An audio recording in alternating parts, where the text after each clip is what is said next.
Assalamu alaikum wa rahmatullahi wa barakatuh.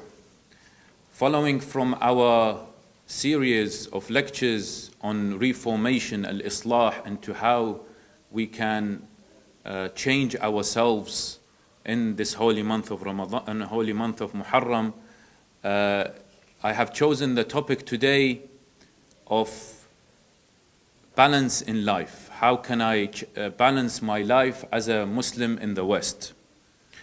So what I want you to do is imagine that you are this individual that every day, except the weekends, you are quite busy during the days. So you have work from around 9:30 to 5:30 perhaps. You come back home around 6:30 to 7 if you don't have work, maybe university or studying.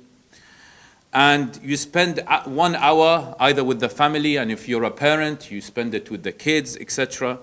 And then you might have dinner, then you go and pray, and then you watch some TV, and then you're very tired, and it's time for bed. So you don't really have much to do in terms of spirituality or in terms of anything else in that matter. Life, a lot of people say, is very hectic. It's extremely busy. I can't really scratch my head. I don't have time to scratch my head. So there are certain statements that one might associate themselves with. You say, I feel empty inside. Spiritually, I don't really have the energy to gain some spirituality. I'm so busy. I don't have time to do these things. And you might ask a question, how can I achieve a balance in this very hectic life, very busy life?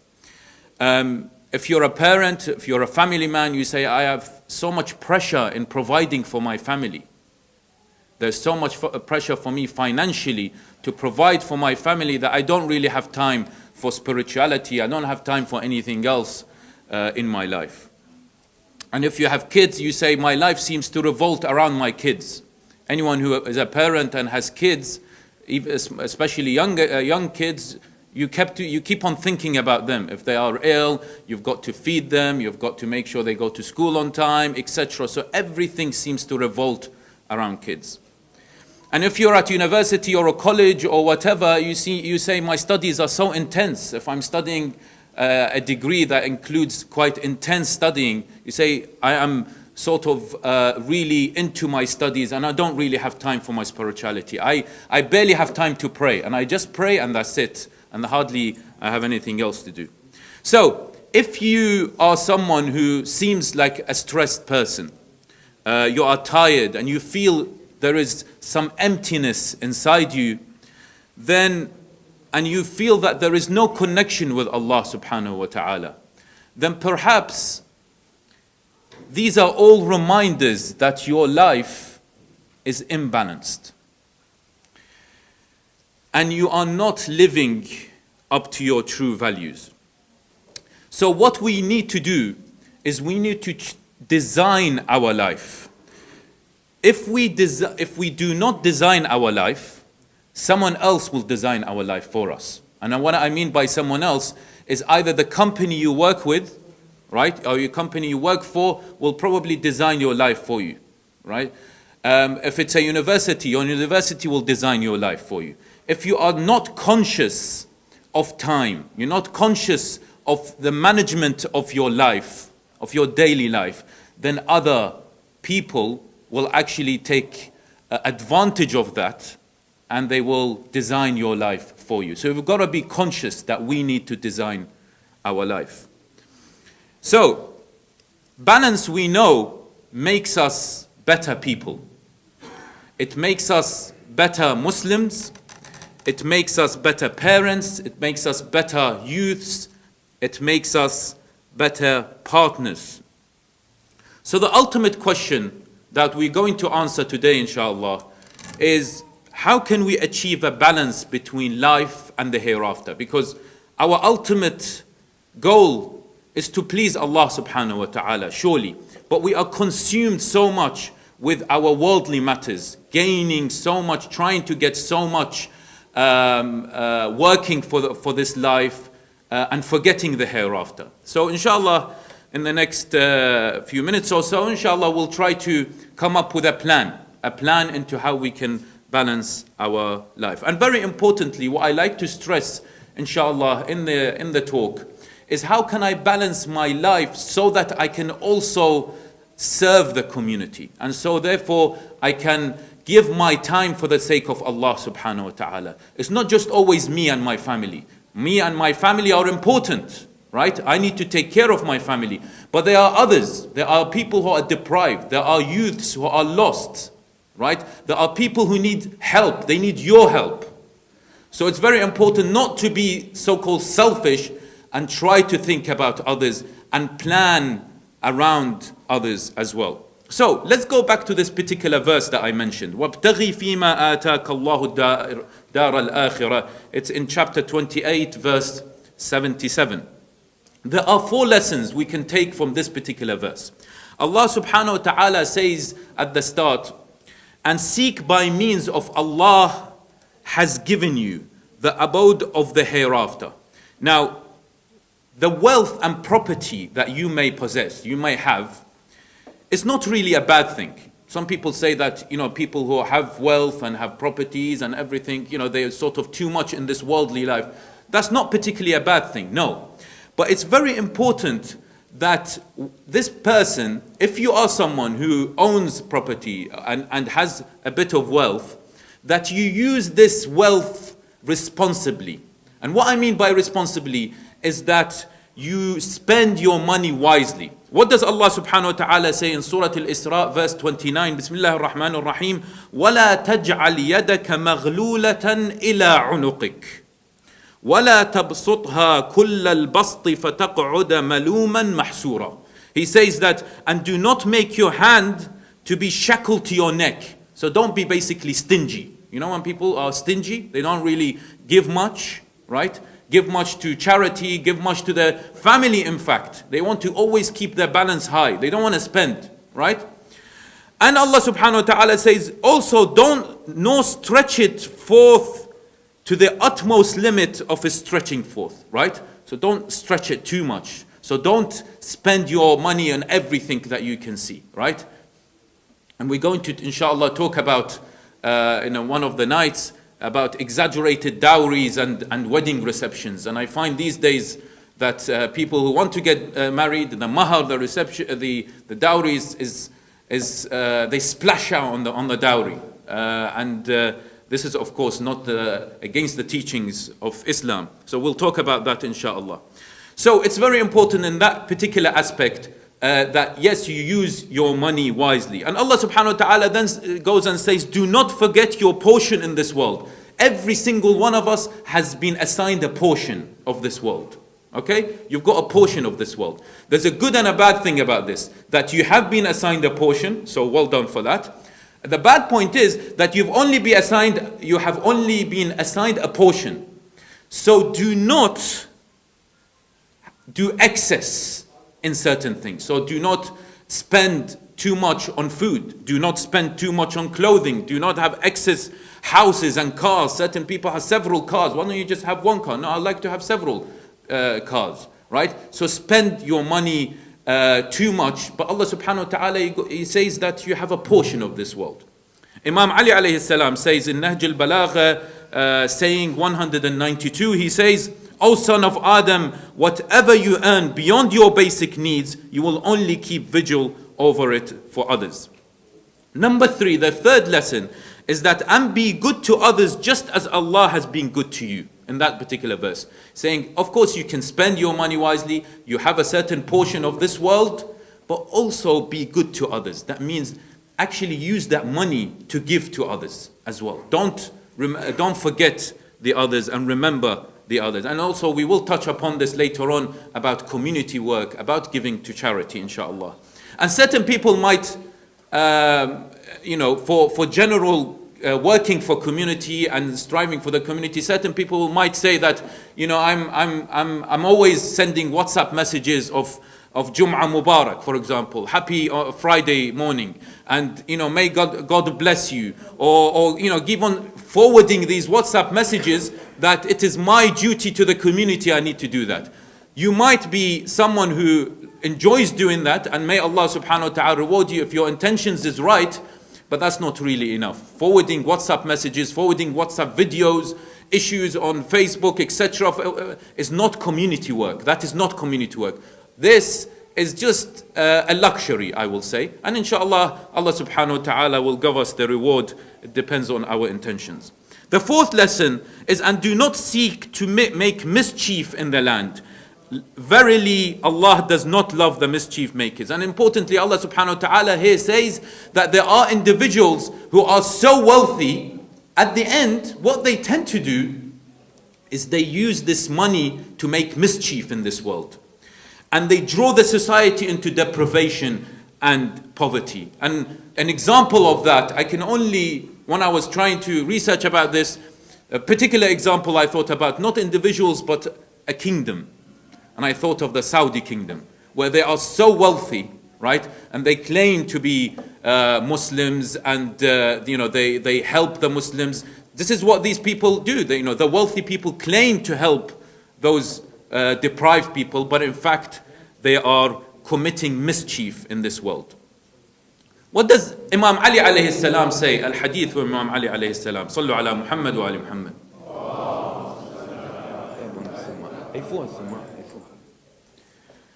للمؤمن ثلاث ساعات. He says, for the mu'min, for the believer, he has 3 time periods. Not sa'at in terms of hours, he has 3 time periods.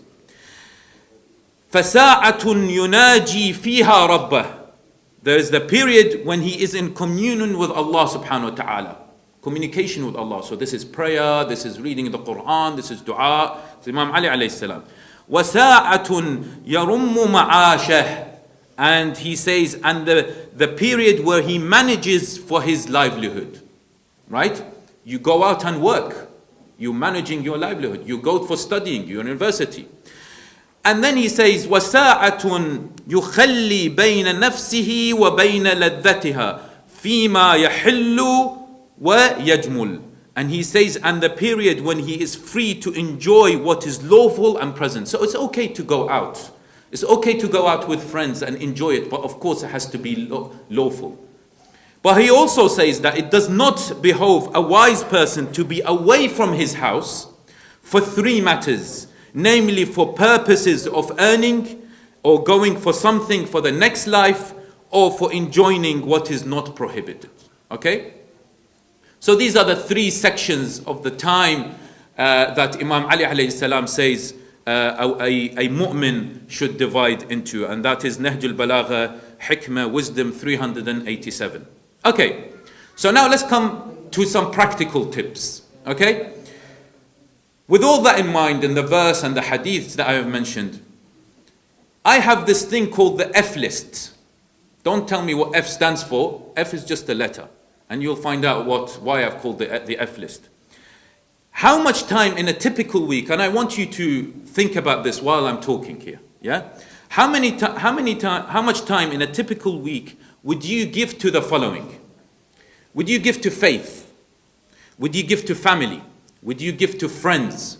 Would you give for the community? Right? Would you give for your finances? Would you give for your fitness? Would you give for your phone? I've decided to start with an F on that one. Or example, Facebook. Right? Would you give for fun? Or would you give for future career developments? Or would you give for further learning? These are 10 things. Think about how much of your daily life you will divide these particular aspects. Faith, family, friends, for the community, finances, your phone, Facebook, etc.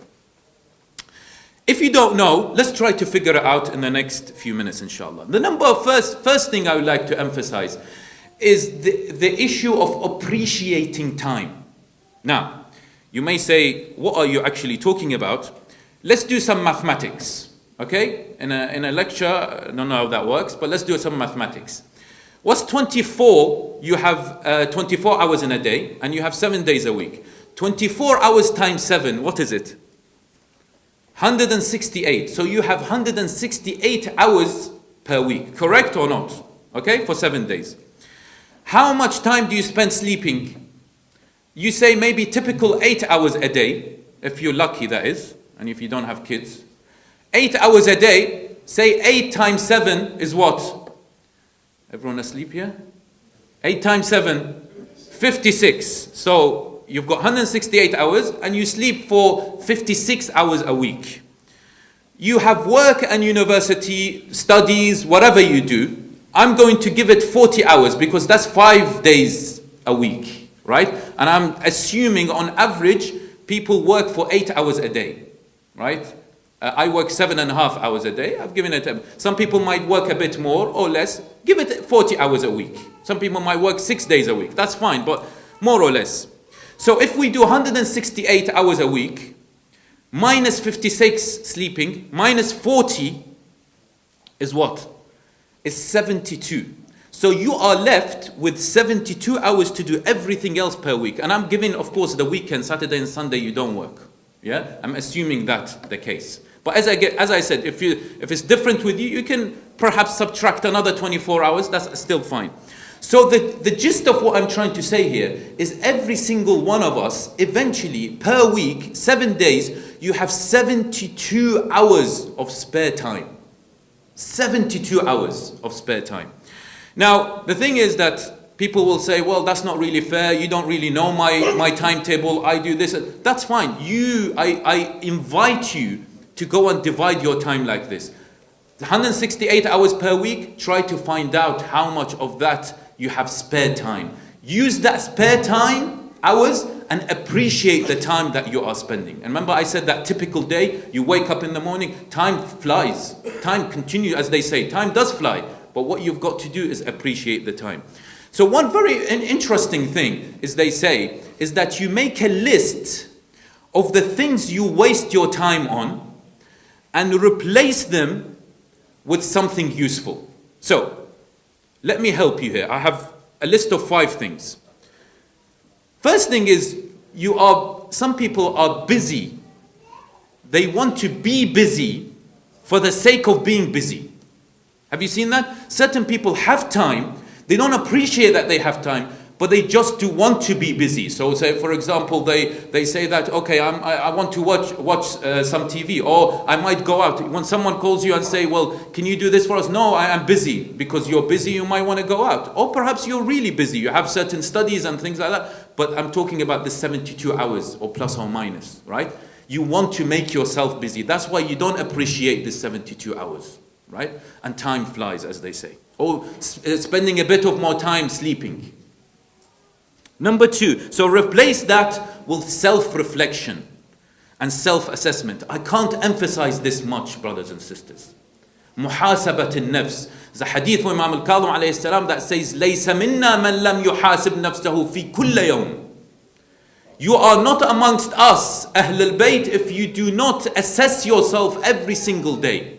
What does that mean? That means I have to every single day at night, I have to come and write the good and bad things. It works sometimes, but sometimes you might forget. So I invite you to do it for every day, but then if you find it too much, do it every week. Sit down at the end of the week, like today, Sunday, before you go to sleep, have a list. No one can see that list. It's just your list. It's private list. You and Allah subhanahu wa ta'ala. Write down the good things you've done and write down the bad things you've done and start to eliminate it and find out these precious times that are going.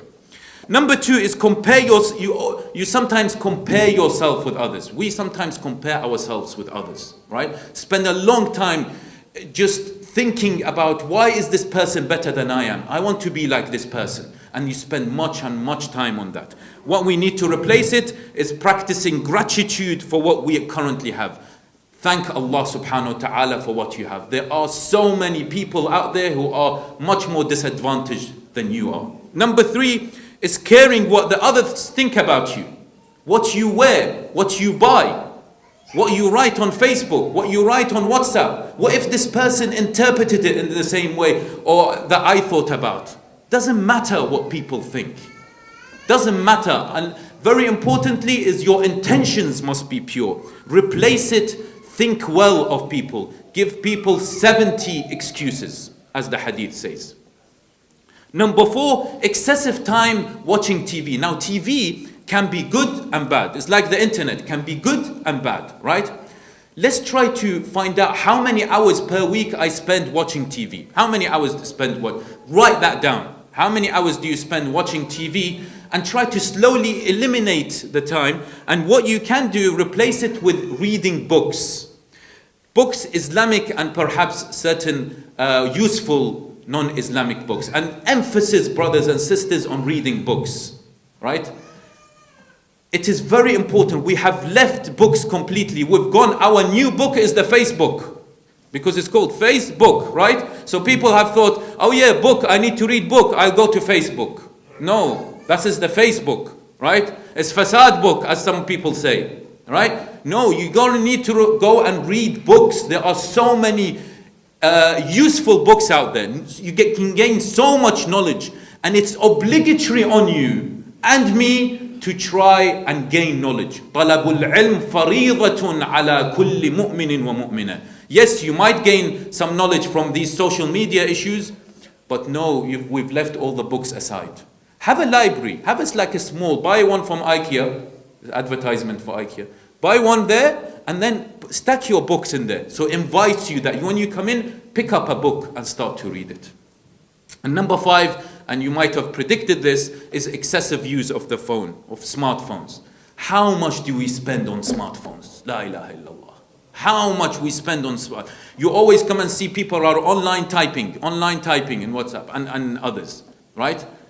I don't have a campaign today to destroy people who use social media. I use it a lot, but it's a first reminder for me, honestly and sincerely, reminder for me not to spend too much time on phones, but replace it with spending some time. If you're a parent, spend some time with kids. Inshallah, in the forthcoming lectures, I will talk about parenting, and one of the tips is gotta spend time with your kids. Or if you're single, a relative or friend, to ask them, to find out about them. If someone is sick, call them. By the way, one very important thing. Why is it on Eid Day, right, we all forward messages?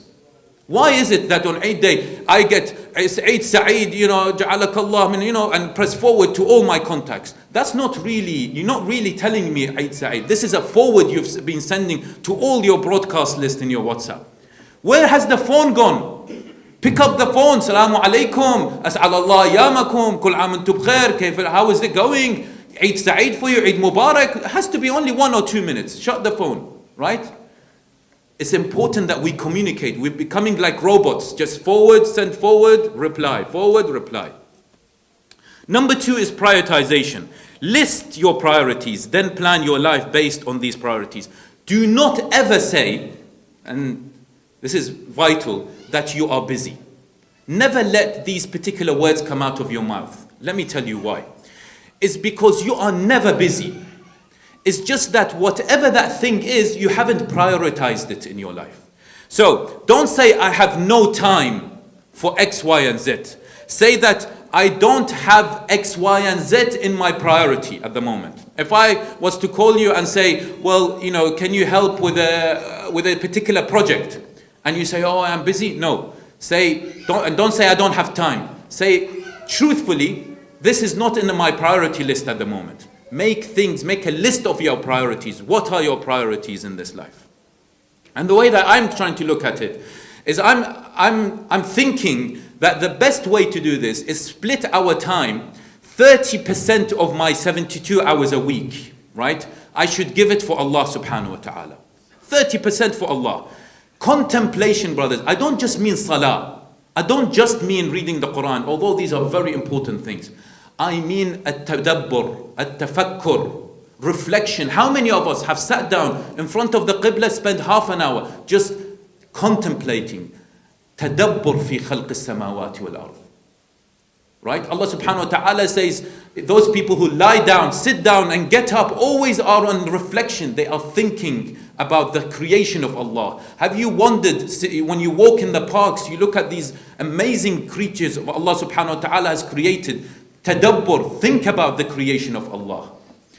And another 30% is family. Emphasis of family. قُوا أَنفُسَكُمْ وَأَهْلِيكُمْ نَارًا. Right?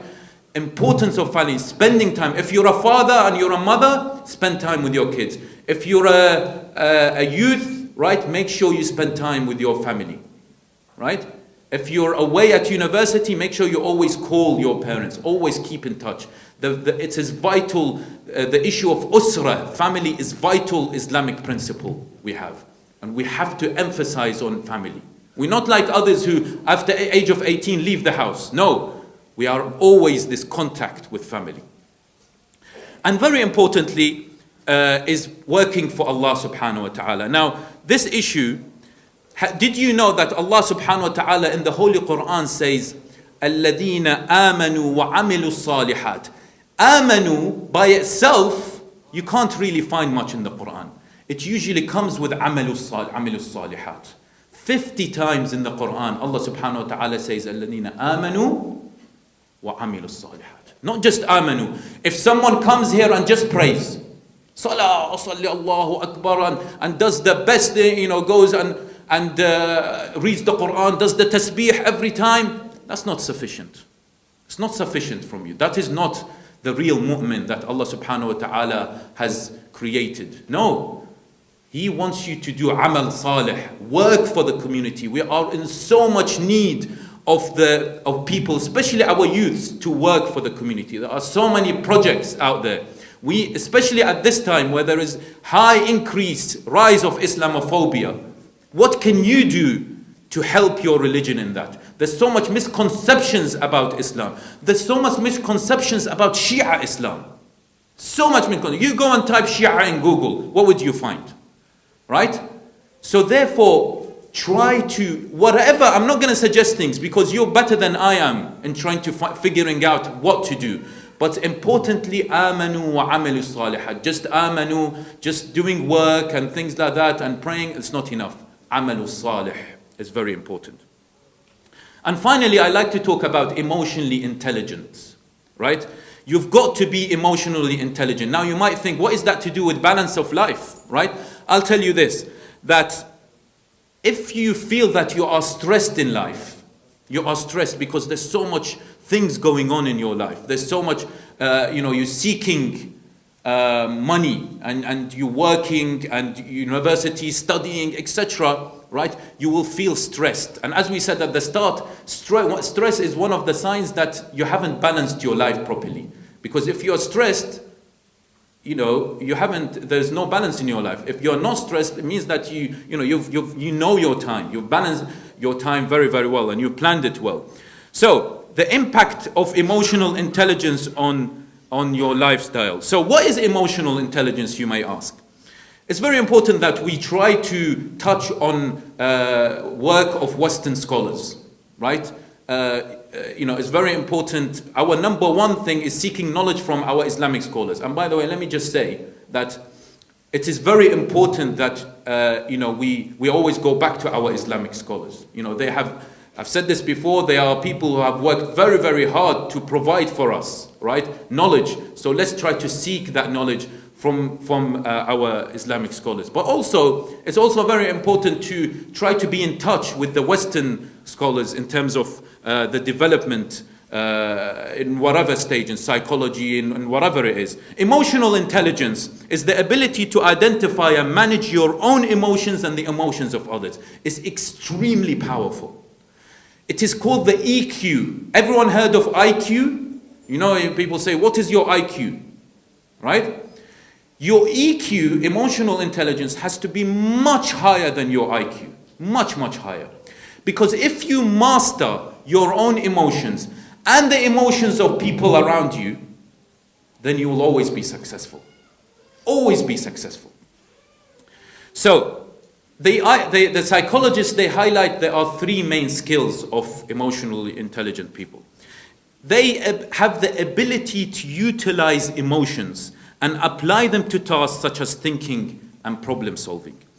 They have this emotional awareness, which includes the ability to recognize your own emotions and the emotions of others, and the ability to manage emotions includes the ability to control your own emotions, as well as the ability to cheer up or calm down someone else. Recently, I did this myself, and I'm not saying I'm anyone. So if I can do it, I'm sure you can do it. There was someone was unhappy that I said something in one of my lectures. So he came to me, what is this? What's going on? Why do you say this? Etc. And So if I was to go and shout at that person back, I'm emotionally stupid, really, right? Because I'm doing exactly what he's telling me to do. But if you calm that particular person, if you calm them down, and you got to find the skill to calm them down, I saw that conversion. And I am still practicing. I fall in that particular area where, someone becomes quite anxious in front of you and things, and then you become anxious, etc. But if someone becomes angry, the first thing you must notice, that's not the real them.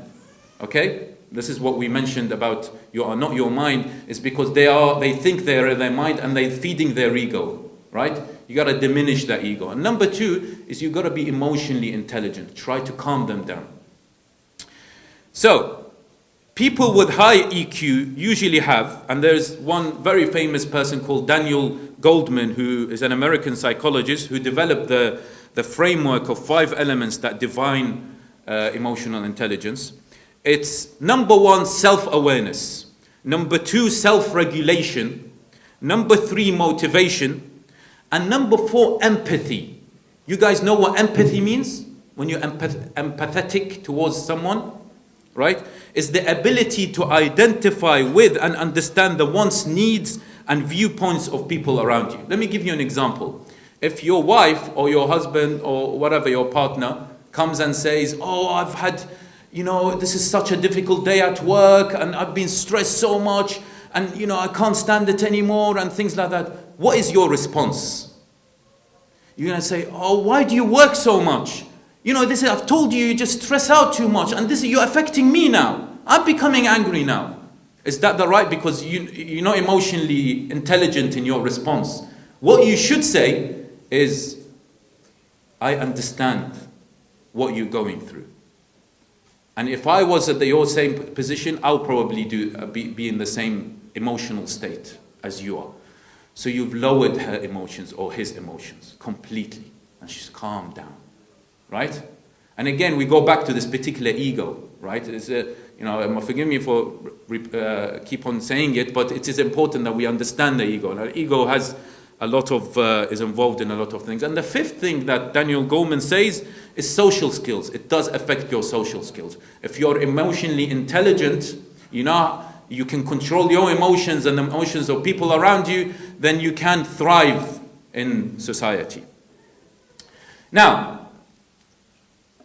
so what we've highlighted today is we've highlighted 3 main things. 1 is appreciating time.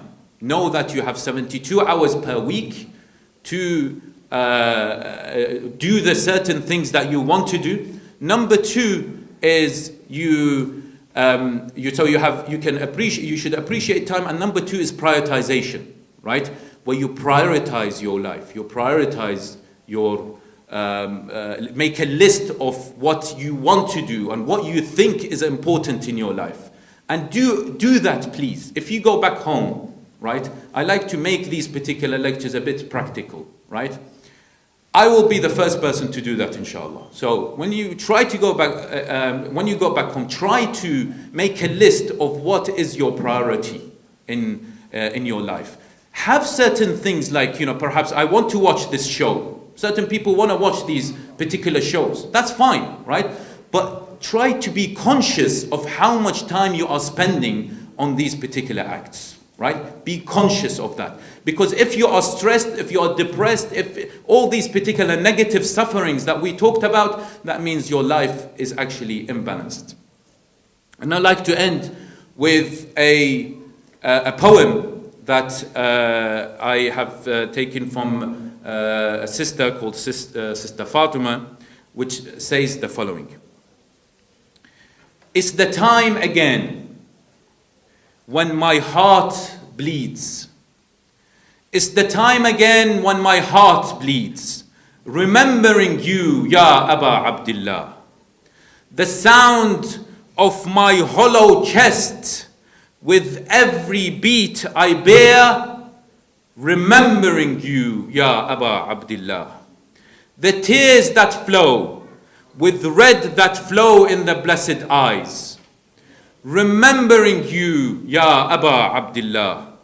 I was not worthy until my mother bore me with your love, remembering you, Ya Aba Abdullah, forehead touching the sand, where you were slain, remembering you, Ya Aba Abdullah, is the 10 again.